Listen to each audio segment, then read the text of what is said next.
अब हम बात करने वाले हैं उत्तर प्रदेश की अर्थव्यवस्था के बारे में।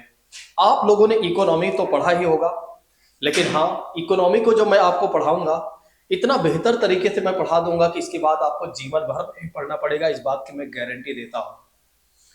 क्योंकि जिस इकोनॉमी को मैं पढ़ाता हूं और जिस तरह से मैं पढ़ाता हूं, बिल्कुल आम बोलचाल की भाषा में मैं पढ़ाता हूं। लेकिन आज मैं उत्तर प्रदेश के बारे में आपको बताने वाला हूं, उत्तर प्रदेश की अर्थव्यवस्था के बारे में बताने वाला हूं। केवल मैं डेटा आज आपको बताने वाला हूं, ना कि उत्तर प्रदेश की अर्थव्यवस्था को समझाने वाला हूं।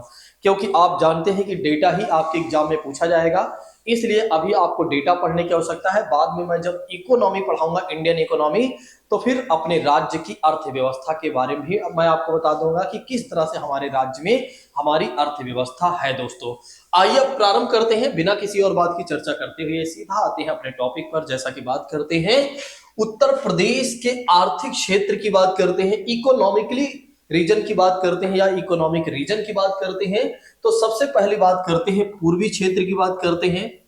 देखिए, अगर आप देखते हैं तो ये है हमारा मैप कह सकते हैं, या हमारे दिशा, हमारे डायरेक्शन की बात करते हैं।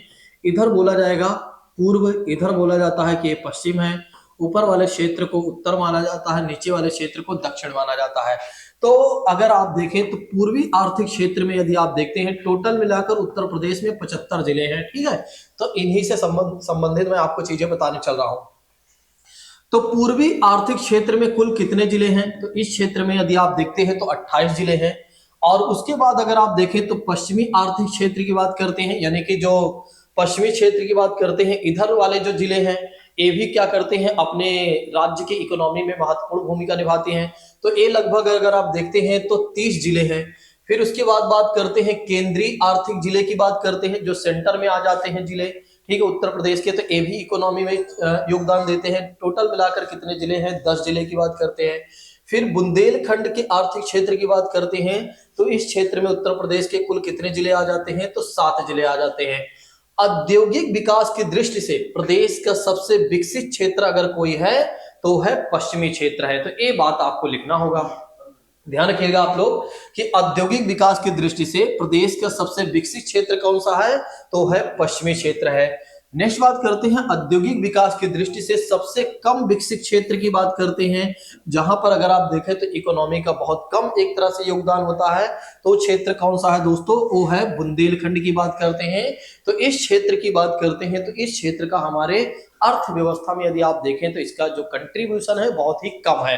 ठीक है, तो ध्यान रखिएगा, औद्योगिक विकास की दृष्टि से सबसे कम विकसित की बात करते हैं, क्षेत्र कौन सा है जहां पर मतलब वो क्षेत्र जो बहुत कम योगदान देता है हमारे राज्य की अर्थव्यवस्था में, तो वो कौन सा क्षेत्र है? तो है बुंदेलखंड वाला क्षेत्र है। और सबसे ज्यादा जो क्षेत्र है जो हमारे अर्थव्यवस्था में, हमारे राज्य की अर्थव्यवस्था में कंट्रीब्यूट करता है, तो करता है दोस्तों, वो करता है पश्चिमी वाला क्षेत्र। प्रदेश में कृषि के बाद सर्वाधिक रोजगार देने वाला अगर कोई उद्योग है उत्तर प्रदेश का, तो है दोस्तों हथकरघा कुटीर उद्योग की बात करते हैं। जो हाथ से बनाने वाले बहुत सारी चीजें होती हैं, जैसे कॉलिन वगैरह की बात करते हैं, और बहुत सारी चीजें हैं जो हाथ से बनाने वाले हैं। तो कुटीर मतलब छोटे उद्योग की बात करते हैं। जो छोटे मोटे उद्योग हैं वे क्या करते हैं? सबसे ज्यादा रोजगार देते हैं उत्तर प्रदेश में। उत्तर प्रदेश की बात करते हैं दोस्तों, तो उत्तर प्रदेश में सबसे ज्यादा अगर कोई रोजगार पैदा करता है दोस्तों, तो कहीं ना कहीं अगर आप देखें तो कृषि देता है। और उसके बाद यदि आप देखें तो जो हाथ से बनाने वाले छोटे चीजें हैं, वो छोटे मोटे जो उद्योग है वे रोजगार देते हैं उत्तर प्रदेश में। ठीक है, अगर वैसे अगर मैं अर्थव्यवस्था की बात करता हूं, तो अर्थव्यवस्था अगर आप देखें तो इसके 3 क्षेत्रक होते हैं। वैसे अब मैं बताना नहीं चाह रहा था, लेकिन थोड़ा से बता दे रहा हूं, बाकी मैं बताऊंगा आगे चीजों को, ठीक है, जब मैं भारत की इकोनॉमी पढ़ाऊंगा। एक होता है प्राइमरी सेक्टर, दूसरा होता है सेकेंडरी सेक्टर, तीसरा होता है टर्सरी सेक्टर की बात करते हैं। प्राइमरी सेक्टर की बात करते हैं जिसे प्राथमिक क्षेत्र कहा जाता है। प्राथमिक क्षेत्र के अंतर्गत यदि आप देखें तो जितने भी प्राकृतिक संसाधन आते हैं, प्राकृतिक वाली चीजें आते हैं, जिसका उत्पादन स्वयं प्रकृति करती है, उसे क्या कहा जाता है? प्राइमरी सेक्टर कहा जाता है, या उसे किसके अंतर्गत रखा जाता है? प्राइमरी सेक्टर के अंतर्गत रखा जाता है। दूसरा होता है हमारा द्वितीयक सेक्टर, जिसे मैन्युफैक्चरिंग सेक्टर कहा जाता है। जो कुछ भी बनाया जाता है जिसे विनिर्माण कहा जाता है, जो कुछ भी बनाया जाता है वो सारा कुछ प्राइमरी सेक्टर से हम रॉ मटेरियल लेते हैं और उसको हम जब क्या करते हैं एक रूप से दूसरे रूप में परिवर्तित करते हैं तो उसे क्या कहा जाता है, सेकेंडरी सेक्टर कहा जाता है, या उसे किसके अंतर्गत रखा जाता है, द्वितीयक सेक्टर के अंतर्गत, या कह सकते हैं मैन्युफैक्चरिंग के अंतर्गत रखते हैं। फिर तीसरा है टर्सरी सेक्टर, जिसे सेवा क्षेत्र कहा जाता है, और सेवा क्षेत्र की बात करते हैं जहां पर सर्विसेज वगैरह दी जाती है उसे क्या बोला जाता है, सेवा क्षेत्र। जैसे अभी मैं आपको पढ़ा रहा हूं, एक इसमें आ जाएगा, ये आ जाएगा आपके सेवा सेक्टर में आ जाएगा, यानी सर्विस सेक्टर में आ जाएगा। ठीक है, तो ये बातें हमारी होंगी बाद में। चलिए हम बात कर लेते हैं। अगर आप देखेंगे तो ये आपका बन जाएगा क्या है, पूर्वी जिले की बात करते हैं, ये आपका पश्चिमी जिले की बात करते हैं, ये आपका मध्य वाले क्षेत्र बन जाएंगे। ठीक है, तो ये है उत्तर प्रदेश की बात करते हैं, तो ये उत्तर प्रदेश का पूरा मैप है। ठीक है, तो इसमें आप कुछ जानने की आवश्यकता नहीं है, पहली वाली क्लास में हमने पूरे मैप को ही समझा दिया है, इसलिए यहाँ पर मैं आपका समय नहीं लूंगा। चलिए अब बात कर लेते हैं कुछ महत्वपूर्ण बातों, कुछ महत्वपूर्ण चीजों के बारे में। उत्तर प्रदेश हस्तशिल्प प्रोत्साहन नीति लागू कब की गई? सन 2014 को लागू की गई थी या 2014 में लागू की गई। खेल का सामान कहां पर बनता है? तो आगरा और मेरठ में बनता है, ये बात याद रखिएगा।